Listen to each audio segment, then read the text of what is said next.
Hola, esto es Aquí América, la revista de la actualidad del continente de France 24.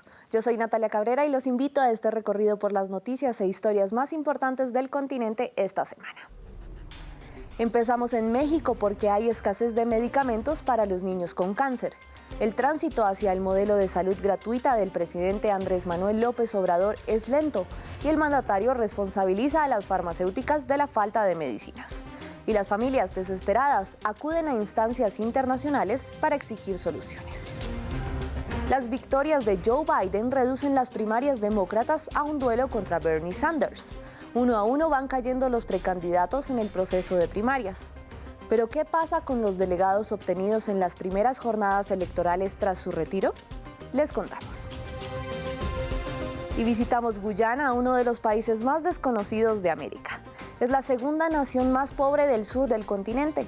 Sin embargo, su destino podría cambiar después de que en 2015 se encontraran yacimientos de petróleo, que además marcaron la reciente elección presidencial. El sistema de salud de México está enfermo.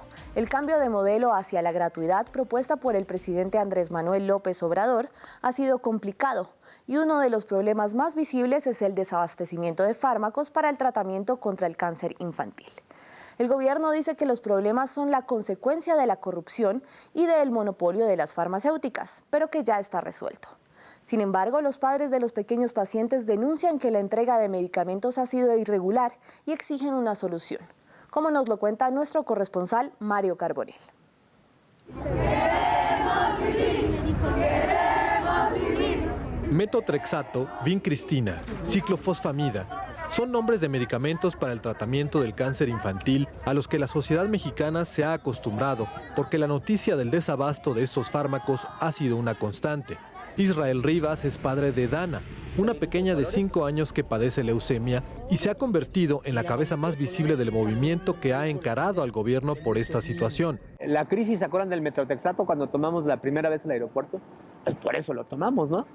Porque los médicos nos dijeron, no hay medicamento, no ha llegado el Metotrexato, estamos viviendo una crisis y, pues, por ejemplo, a mi hija no le vamos a poder dar el Metotrexato en altas dosis. Ahorita en los internamientos le faltaban 2.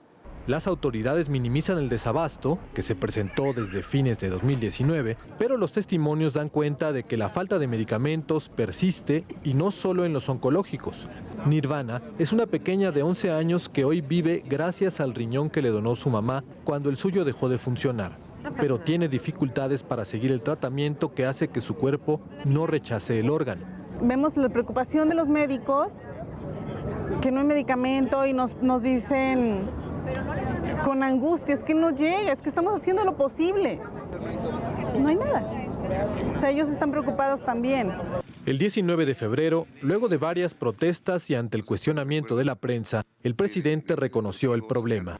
Había una situación pues muy anormal en el abasto de estos medicamentos, monopolios de empresas que eran las que abastecían a precios elevados, con ineficiencias y, desde luego, con corrupción.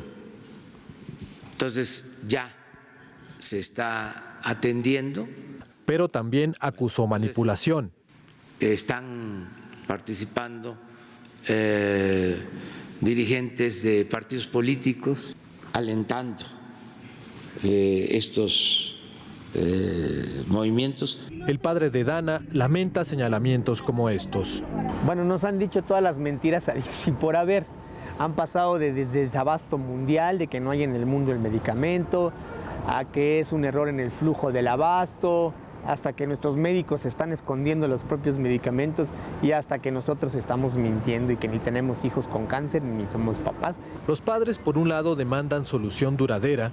Queremos soluciones reales. Queremos que no solo sea un mes sí, un mes no. Pero a la par actúan por las vías legales, tramitando amparos y recurriendo a instancias internacionales. Y advierten que no se detendrán hasta que sus hijos reciban la atención que requieren. Y seguimos en Estados Unidos. La contienda por la candidatura presidencial demócrata queda reducida a un duelo entre Joe Biden y Bernie Sanders. Tras obtener malos resultados en el supermartes, la senadora Elizabeth Warren y el multimillonario Michael Bloomberg decidieron dar un paso al costado. Ellos y los otros precandidatos que participaron en las primeras jornadas acumularon un pequeño puñado de delegados antes de suspender sus campañas. ¿Qué pasará con ellos? Andrés Mesa Muñoz nos explica en el siguiente informe. ¿Qué pasará con los delegados obtenidos por los candidatos que abandonaron la carrera demócrata? Primero hay que saber que estos delegados son de dos tipos, los comprometidos y los superdelegados. Los primeros se asignan de manera proporcional a cada aspirante que haya alcanzado al menos el 15% de los votos en un estado, y también a nivel distrito, que son territorios creados por cada 700,000 habitantes aproximadamente. Pero también existen los superdelegados, que no son asignados a ningún aspirante en las primarias y son libres de apoyar a quien quieran. Su voto cuenta solamente si hay una segunda votación en la Convención Nacional Demócrata, es decir, en caso de un empate o de que ninguno consiga los 1,991 delegados necesarios para convertirse automáticamente en el candidato presidencial. Elizabeth Warren, Michael Bloomberg, Pete Buttigieg y Amy Klobuchar suspendieron sus campañas, pero no renunciaron a sus candidaturas, por lo que todavía conservan sus delegados. Y aunque pueden persuadirlos sobre a quién apoyar, estos serán repartidos de la siguiente forma. Los delegados comprometidos de cada estado serán reasignados a quienes continúen en la carrera, pero que también hayan superado el umbral del 15% de los votos en ese mismo estado. Mientras que los delegados asignados por distrito podrán votar por quien quieran durante la Convención Nacional Demócrata. Así que el número de delegados retenidos no es mucho si se compara con la cifra en juego, y cuando más de la mitad de los estados aún están pendientes por acudir a las urnas. Y mientras Bolivia se prepara para la repetición de las elecciones presidenciales el 3 de mayo, en la próspera región de Santa Cruz, que lideró las protestas contra Evo Morales, las fuerzas políticas conservadoras están divididas para enfrentar al candidato del Movimiento al Socialismo, Luis Arce, que fue elegido por Morales desde su refugio en Argentina. Nos lo cuenta nuestra corresponsal en La Paz, Mary Vaca. ¿Quién se rinde? ¡Nadie se rinde! ¿Quién se cansa? ¡Nadie se cansa! ¡Viva Bolivia! ¡Viva de nuevo! En Santa Cruz, el principal bastión opositor que tuvo Evo Morales en sus casi 14 años de gobierno, los conservadores llegarán a los comicios del próximo 3 de mayo divididos, pero todos en contra de su sucesor, Luis Arce. Hemos conseguido la inhabilitación de Evo Morales, vamos por vos, Luis Arce, vamos a impugnar tu candidatura, porque cuando llegue el momento de la impugnación, tenedlo por seguro que las resistencias de plataformas y grupos ciudadanos vamos a estar firmes y no vamos a bajar la guardia. Santa Cruz es la región más poblada y próspera de Bolivia. Electoralmente siempre ha apoyado de forma mayoritaria a las tendencias conservadoras. Evo Morales se equivocó, no supo entender a Santa Cruz, no supo entender al Oriente, no supo entender esta visión que exigía mayor participación dentro del sistema del poder público del país, y en vez de asimilar la demanda de Santa Cruz, prefirió confrontarla, y por eso en 14 años nunca pudo obtener la mayoría de los cruceños. Aunque golpeado por la crisis política y social del país, el partido de Evo Morales lidera las encuestas frente a la división de sus adversarios. La derecha está obviamente fracturada, está yendo en 3, en 4 bloques.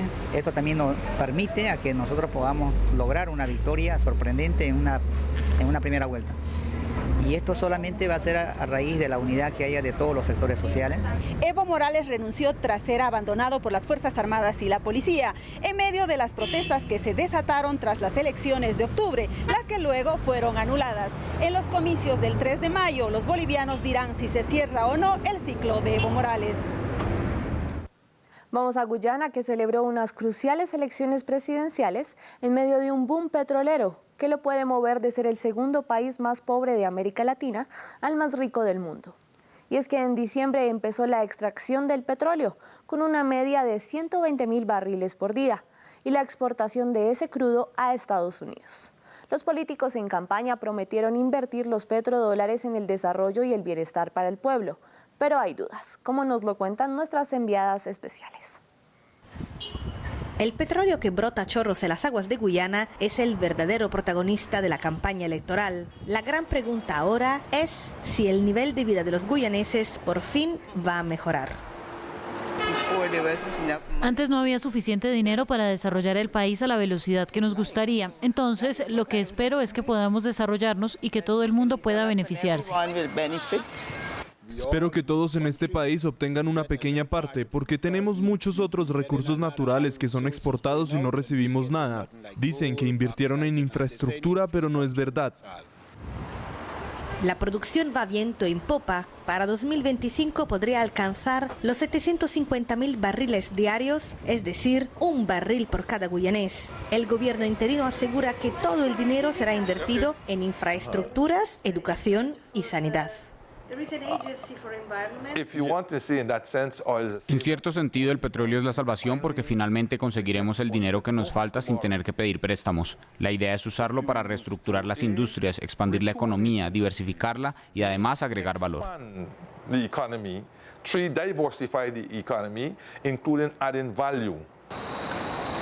Pero la sombra de la corrupción empaña esos sueños de grandeza. Es probable que mucho de este dinero no sea empleado para crear mejores condiciones para el pueblo. Mucho dinero se puede perder en las redes de la corrupción. Por lo pronto, el efecto benéfico del oro negro ya empieza a notarse. Esto es Guyana Shore Base. Prestamos servicios a las bases petrolíferas en alta mar. Esta empresa de logística nació hace tan solo 2 años y medio. Tenemos aquí a 300 empleados, el 94% son de Guyana. Estamos muy orgullosos porque hacemos mucha formación, tanto en prevención de riesgos laborales como en otros asuntos técnicos para todos. La previsión es que en 2 años triplique el número de empleados en la ola de un crecimiento que, según el FMI, puede superar el 86% anual. Y me despido desde Ecuador, que celebra el Mes de la Mujer con un hecho histórico: la graduación de 106 indígenas como policías. Se trata de la primera promoción de mujeres de orígenes amazónicos que se integran a la fuerza pública con títulos de tecnólogas en seguridad ciudadana y orden público. Las mujeres se prepararon durante 1 año y 8 meses y reforzarán la seguridad en las zonas de difícil acceso en la Amazonía ecuatoriana. Gracias por acompañarme en esta emisión de Aquí América. Recuerden que pueden seguirme en redes sociales en @ncabreraf24 y en nuestra página web hay más noticias.